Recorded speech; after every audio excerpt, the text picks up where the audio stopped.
10:45 මේ ශ්‍රී ලංකා ගුවන්විදුලි සංස්ථාවයි මෙන්න ප්‍රවෘත්ති සංස්කරණය ඉනෝකා බ්‍රෝහිය ප්‍රකාශය බද්‍රජිත් සෞම්‍ය ශ්‍රී ලංකාවේ 8 වෙනි විධායක ජනාධිපතිවරයා ලෙස රනිල් වික්‍රමසිංහ මහතා තේරීපත් වේ. වික්‍රමසිංහ මහතාට ඡන්ද 134ක්. මෙරට ආර්ථික අර්බුදය සමනය කිරීම සඳහා ඉන්දියා රජයෙන් ඩොලර් බිලියන 3.8ක ආධාර. පොලිස් සේවයේ සුබ සාධනය පුළුල් කෙරේ. මෙරටින් වාර්තා වන කොවිඩ් ආසාදිතයන්ගේ සංඛ්‍යාවේ සැලකිය යුතු වර්ධනයක්. රනිල් වික්‍රමසිංහ මහතාගේ පෞද්ගලික නිවසට ගිනි තැබීමේ සිද්ධියේ සැකකරුවන් හඳුනා ගැනීමේ පෙරට්ටුවකට බ්‍රිතාන්‍ය අගමැති දුරේට තරඟ වැද සිටින හිටපු චාන්සලර් රිෂි සුනක් මහතා ඉදිරියෙන් ශ්‍රී ලංකා පාකිස්තාන පළමු ටෙස්ට් ක්‍රිකට් තරගයේ අවසන් දිනය අදයි. ශ්‍රී ලංකාවේ 8 වෙනි විධායක ජනාධිපතිවරයා ලෙස ඒකාන්තර බහුතර ඡන්දයෙන් රනිල් වික්‍රමසිංහ මහතා තේරීපත් වේ.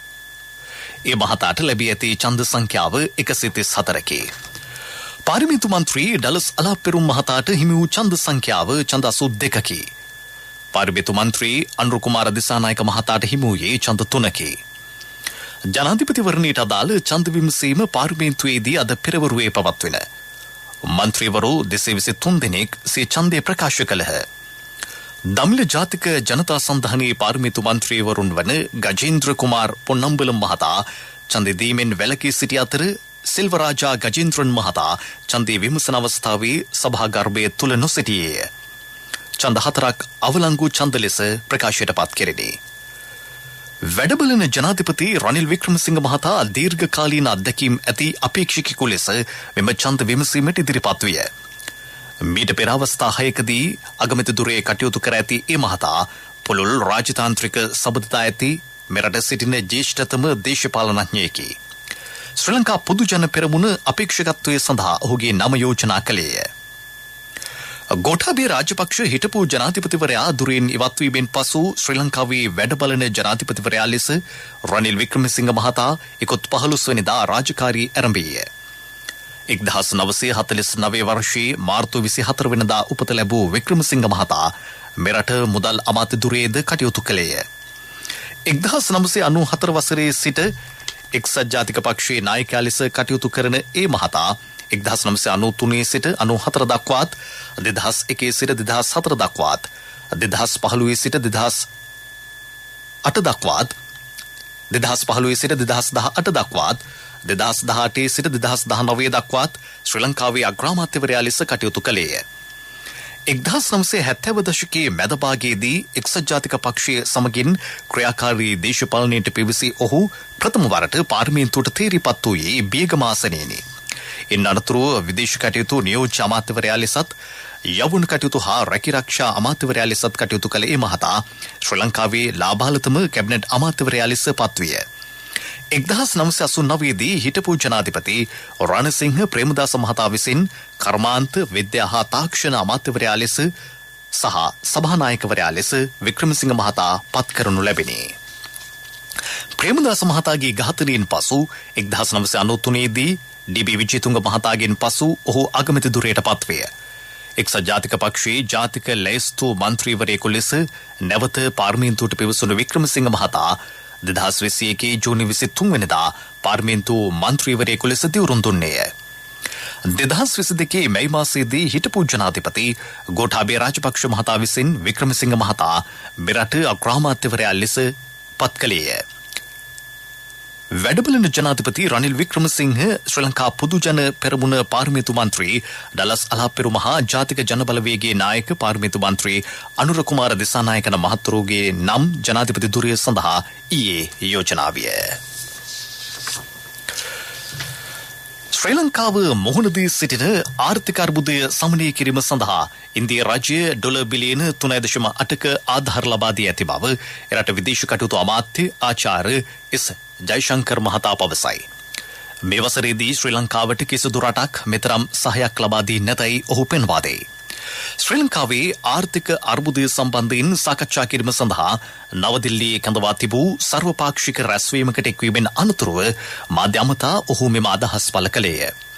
ශ්‍රී ලංකාව ඉන්දියාවේ සමීප අසල්වැසියා බවත් ඉන්දියාව සහායක කාර්යභාරයක් ඉටු කරන බවත් ඔහු පැවසීය. කිසියම් අසල්වැසි රටක අස්ථාවර භාවයක් හෝ කිසියම් ප්‍රචණ්ඩත්වයක් පවතී නම් ඒ ඉන්දියාවේ දැඩි අවධානයට ලක්විය යුතු කරුණක් බව ඔහු කීවේය. මේ ප්‍රවෘත්ති ශ්‍රී ලංකා ගුවන්විදුලි සංස්ථාවෙන්.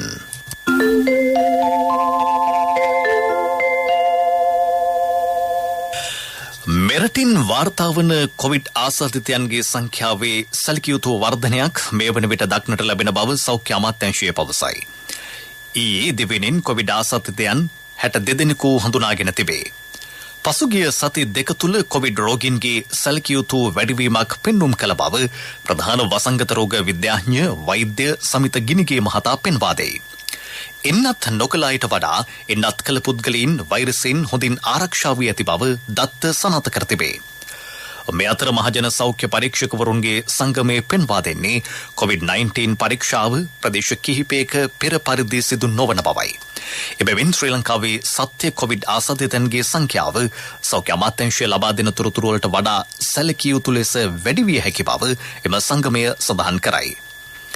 මේ අතර කොළඹ ප්‍රදේශයේ වයස අවුරුදු 20ට වැඩි පුද්ගලයින්ට COVID-19 එන්නත් මාත්‍රාව කොළඹ මහනගර සභා එන්නත් මධ්‍යස්ථානවලින් අද ලබාගත හැකි බව කොළඹ ප්‍රදේශයේ වසංගත රෝග විද්‍යාඥ විශේෂඥ වෛද්‍ය දිනුකා ගුරුගේ මහත්මිය පවසයි. මෙම පුද්ගලයන් අවසන් කොවිඩ් එන්නත ලබාගෙන මාස 3ක් සම්පූර්ණ කර සිටිය යුතුය. කලින් ප්‍රකාශ කළ පරිදි පාසල් ලබන 25 වෙනිදා සඳුදා ආරම්භ කෙරේ. සඳුදා අඟහරුවාදා සහ බ්‍රහස්පතින්දා සාමාන්‍ය වේලාවන්හිදීද බදාදා සහ සිකුරාදා නිවසේ සිට හෝ මාර්ගගත ඉගැන්වීම් සිදු කිරීමට සැලසුම් කර ඇතැයි අධ්‍යාපන අමාත්‍යාංශය පවසයි.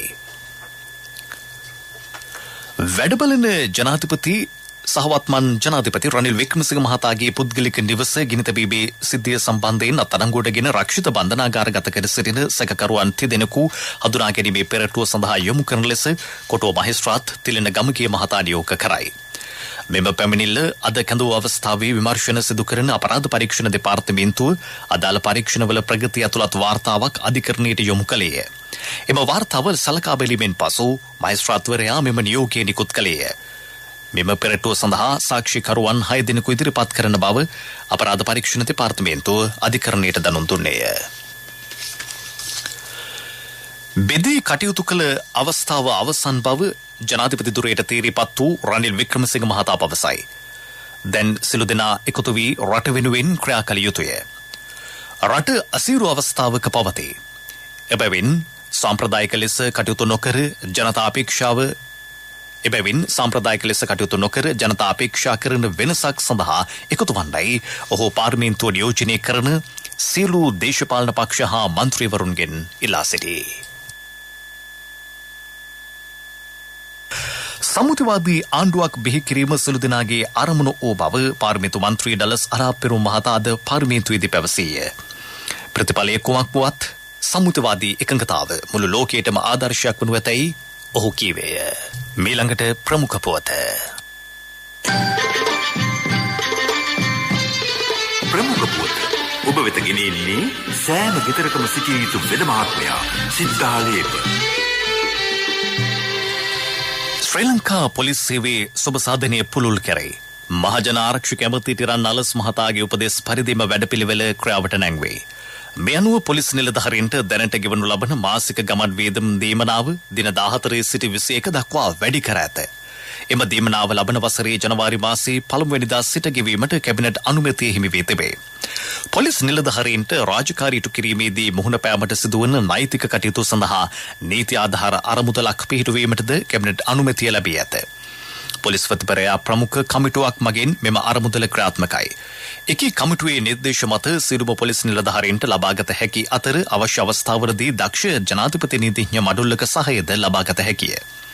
සහකාර පොලිස් අධිකාරී තනතුරුවලින් ඉහළ තනතුරු සඳහා වාහන සපයා ගැනීමේදී මෙතෙක් පැවති වාහන හිමිකාරීත්වය අදාළ පොලිස් නිලධාරියාට හෝ නිලධාරණියට හෝ කලත්‍රයාට තිබීමේ කොන්දේසි ඉවත් කෙරේ. තවද වසර 15ක පැරණි වාහන සඳහා වූ මෙතෙක් පැවති අවසරය පොලිස් කරාජයේ තාක්ෂණික ඉංජිනේරුවරයාගේ නිර්දේශය මත වසර 20ක් පැරණි වාහනවලටද ලබා දී ඇත. ප්‍රමුඛතම පුවත ඔබ වෙත ගෙන ආවේ සිද්ධාලේප ලක්වියා.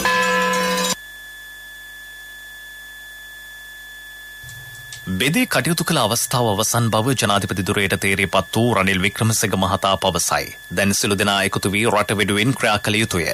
රට අසීරු අවස්ථාවක පවතී. එබැවින් සාම්ප්‍රදායික ලෙස කටයුතු නොකර ජනතා අපේක්ෂාව සඳහා වෙනසක් සඳහා වූ එක්වන්නයි ඔහු පාර්ලිමේන්තුව නියෝජනය කරන සිළු දේශපාලන පක්ෂ හා මන්ත්‍රීවරුන්ගෙන් ඉල්ලා සිටී. මම අවුරුදු 45ක් මේ පාර්ලිමේන්තුවේ ගත කරලා තියෙනවා. මගේ ජීවිතයේ තියෙන මේ පාර්ලිමේන්තුව. එහෙනම් මේ පාර්ලිමේන්තුවේ මට දැන් මේ ගෞරවය ලබා දීම ගැන මම විශේෂයෙන්ම ස්තුතිවන්ත වෙනවා. අපි ඉන්නේ මේ රට අද තියෙන්නේ කොච්චර අමාරු තත්වයකද කියලා. ආර්ථික වශයෙන් ගණනාවත්වයන්ට පැටලෙන්නේ නැතුව අපි යන්න තියෙන්නේ. ඉදිරියට යන්න අපි අලුත් වැඩසටහනක් ඇති කරන්න තියෙනවා. ජනතාව අපෙන් ඉල්ලන්නේ පරණ දේශපාලනේ නෙමෙයි. මේ පාර්ලිමේන්තුව එකට එකතු වෙලා ඒ වැඩ කටයුතු කරන එක. ඉතින් මම විශේෂයෙන්ම ඉල්ලා සිටිනවා මම එක්ක තරඟ කරපු ඩාලා සලාපිරුව මන්තුමාටත් අනුර දිසානායක මන්තුමාටත් මම ස්තුතිවන්ත වෙනවා. මම ඩාලා සලාපිරුව මන්තුමා ඉල්ලනවා අපි ඔක්කොම එකතු වෙලා අලුත් ක්‍රමවේදයක් ගැන වැඩ කටයුතු කරමු. මගේ මිත්‍ර අනුර කුමාර දිසානායකට ඒ වගේම ඉල්ලීමක් කරනවා. එතුමත් දන්නවා අද රටේ තියෙන ගැඹුරු තත්ත්වය. මම කැමති විපක්ෂ නායක මගේ මිත්‍ර සජිත් ප්‍රේමදාස මහතුමාටත් ඒ සියලු දෙනාගෙන් මේ ඉල්ලීම කරන්න. අද අපි ඔක්කොම එකතු වෙලා අපි අලුත් ක්‍රමවේදයක් බලමු. ඒ ගැන තමයි අපි සාකච්ඡා කරන්න ඕනේ. ශක්ති හඬ අවධානය පිණිසයි. රේගු දෙපාර්තමේන්තුව අද සිට කාර්යාලීය කටයුතු සඳහා කඩදාසි භාවිතයෙන් සම්පූර්ණයෙන් නිමවත් වේ. ඒ අනුව කඩදාසි භාවිතයෙන් සම්පූර්ණයෙන් නිවත් වූ මෙරට පළමු රාජ්‍ය ආයතනය බවට එය පත්වනු ඇත. මෙමගින් දෙපාර්තමේන්තුවට කඩදාසි ඇතුළු ලිපි ද්‍රව්‍ය මිලදී ගැනීමට වාර්ෂිකව වැයවන රුපියල් මිලියන 22 ඉක්ම වූ මුදලක් ඉතිරි කර ගැනීමට හැකියාව ලැබේ. නව ක්‍රමවේදයට අනුව ස්වයංක්‍රීය පරිගණක පද්ධතියක් කරහා කාර්යාලීය කටයුතු සිදු කරන බව එම දෙපාර්තමේන්තුව සඳහන් කරයි. විදෙස් පුවත්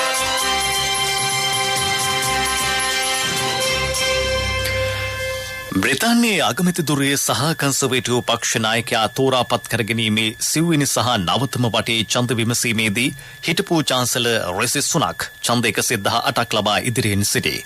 ඔහුට පිටුපසින් හිටපු ආරක්ෂක ඇමති ෆෙනී මොඩ්නේට් මහතා ඡන්ද 92ක්ද විදේශ ලේකම් ලිස් ට්‍රෂ් ඡන්ද 86ක්ද නීති සම්පාදක කෙමී බැඩ්නෝල් ඡන්ද 59ක්ද ලබා ගත්හ.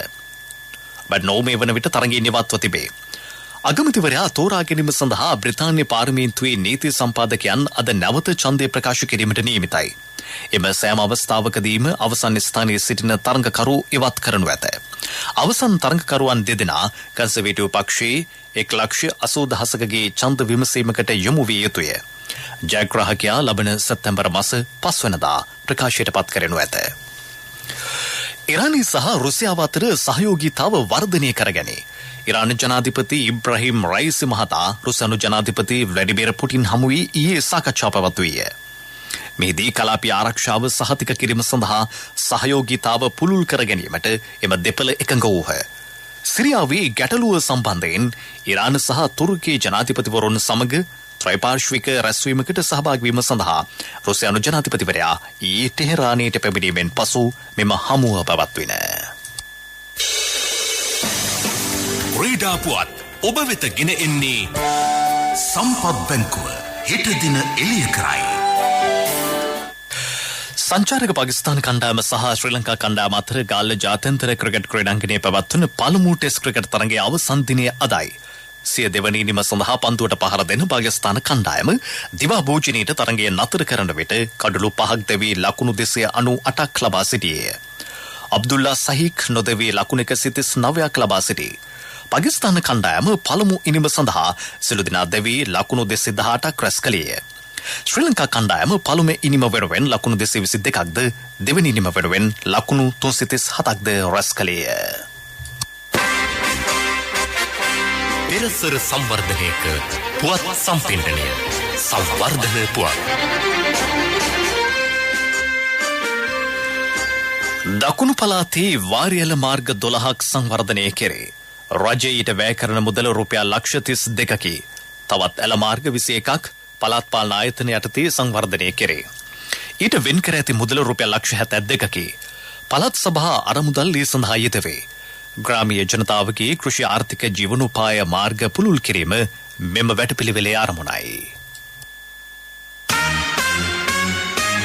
ව්‍යාපාරික පුවත් ඔබ වෙත ගෙන එන්නේ මේ අභියෝගාත්මක කාලයේ NSB වෙතින් අඩුම කාලෙන් වැඩිම පොලිය. ඔබේ කෙටි කාලින ඉතුරුම් තැන්පතුවට මාස 3න් 20%ක මාස 7න් 22%ක ආකර්ශනීය පොලියක්. ළඟම NSB ශාඛාවට හෝ ප්‍රධාන තැපැල් කාර්යාලයට අදම එන්න. 100% රාජ්‍ය ආරක්ෂාව සහිත එකම බැංකුව NSB. කොමර්ෂියල් බැංකුව මෙරට දරුවන් වෙත අරුණලු විදේශීය මුදල් ළමා ඉතිරි කිරීමේ ගිණුම හඳුන්වා දෙයි. මේ අනුව මෙරට වාසය කරන පුරවැසියන්ගේ දරුවන් සඳහාත් විදේශ රටක වාසය කරන ශ්‍රී ලංකාවේ උපත ලියාපදිංචි කරන දරුවන් සඳහාත් මෙම ඉතිරි කිරීමේ ගිණුමෙහි විදේශීය මුදල් වර්ග 4කින් මුදල් තැන්පත් කළ හැකි බව කොමර්ෂියල් බැංකුව සඳහන් කරයි.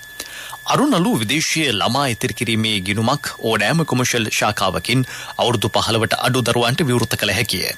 $50ක මූලික තැන්පතුවක් මගින් හෝ එම මුදලට සමාන වන ස්ටර්ලින් පවුන් යූරෝ සහ ඔස්ට්‍රේලියානු ඩොලර් තැන්පත් කිරීම මගින් දෙමව්පියන්ට හෝ භාරකරුවන්ට මෙම ගිණුම විවෘත කළ හැකිය. ව්‍යාපාරික පුවත් ඔබ වෙත ගෙන ආවේ මේ අභියෝගාත්මක කාලයේ NSB වෙතින් අඩුම කාලෙන් වැඩිම පොලිය. ඔබේ කෙටි කාලින ඉතුරුම් තැන්පතුවට මාස 3න් 20%ක මාස 7න් 22%ක ආකර්ශනීය පොලියක්. ළඟම NSB ශාඛාවට හෝ ප්‍රධාන තැපැල් කාර්යාලයට අදම එන්න. 100% රාජ්‍ය ආරක්ෂාව සහිත එකම බැංකුව NSB. ආර්ථික පුවත් ආවරණය ඔබේ ඕනම අවශ්‍යතාවයකට සුදුසු මූල්‍ය විසඳුම් දෙන එන අය දියුණු වෙන අය එන LOLC සමූහය එන්න දියුණු වෙන්න. මොණරාගල දිස්ත්‍රික්කයේ යලකන්නේ වීවකා කළ ගොවීන්ට යූරියා පොහොර බෙදා දීම මේ දිනවල සිදු කෙරෙන බව මොණරාගල දිසාපති ගුණදාස සමරසිංහ මහතා පවසයි.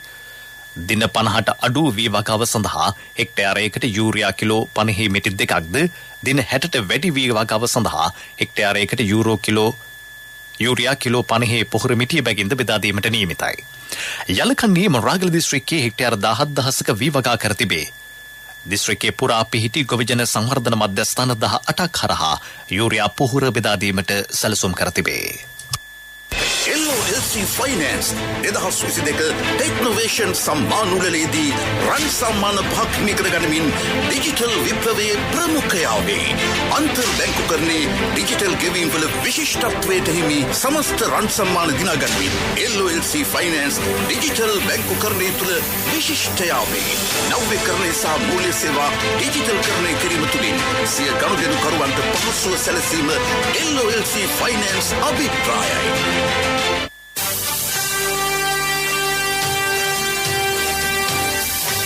කාලගුණ වාර්තාව. දෙවෙනි දකුණු අර්ධයේ අහස වලාකුලින් බරව පවතින බව කාලගුණ විද්‍යා දෙපාර්තමේන්තුව පවසයි. බස්නාහිර, සබරගමු සහ වයඹ පළාත්වලත් ගාල්ල සහ මාතර දිස්ත්‍රික්කවලත් වැසි ඇතිවේ. දෙවෙනි සෙසු ප්‍රදේශවල තනින් තන සමස් කාලයේදී හෝ රාත්‍රී කාලයේදී වැසි හෝ ගිගුරුම් සහිත වැසි ඇතිවේ. ඇතැම් ස්ථානවලට මිලිමීටර 50ට වැඩි තරමක තදද වැසි ඇතිවේ. යලි සිරස්තල ශ්‍රී ලංකාවේ 8 වෙනි විධායක ජනාධිපතිවරයා ලෙස රනිල් වික්‍රමසිංහ මහතා තේරීපත් වේ. වික්‍රමසිංහ මහතාට ඡන්ද 134ක්. මෙරට ආර්ථික අර්බුදය සමනය කිරීම සඳහා ඉන්දියා රජයෙන් ඩොලර් බිලියන 3.8ක ආධාර. පොලිස් සේවයේ සුබ සාධනය පුළුල් කෙරේ. මෙරටින් වාර්තා වන කොවිඩ් ආසාදිතයන්ගේ සංඛ්‍යාවේ සැලකිය යුතු වර්ධනයක්. රනිල් වික්‍රමසිංහ මහතාගේ පෞද්ගලික නිවසට ගිනි තැබීමේ සිද්ධියේ සැකකරුවන් හඳුනා ගැනීමේ පෙරට්ටුවකට. බ්‍රිතාන්‍ය අගමැති දුරයට තරඟ වැද සිටින හිටපු චාන්සලර් රිෂි සුනක් මහතා ඉදිරියෙන් ශ්‍රී ලංකා පාකිස්තාන පළමු ටෙස්ට් ක්‍රිකට් තරඟයේ අවසන් දිනය අදයි. මෙම ප්‍රතිප්‍රකාශයට www.slbc.lk වෙබ් අඩවිය ඔස්සේද ඔබට සවන් යොමු කළ හැකියි. දිවා ප්‍රවෘත්තින් සමාප්තයි. මීළඟ ප්‍රධාන ප්‍රතිප්‍රකාශය සවස 6ට.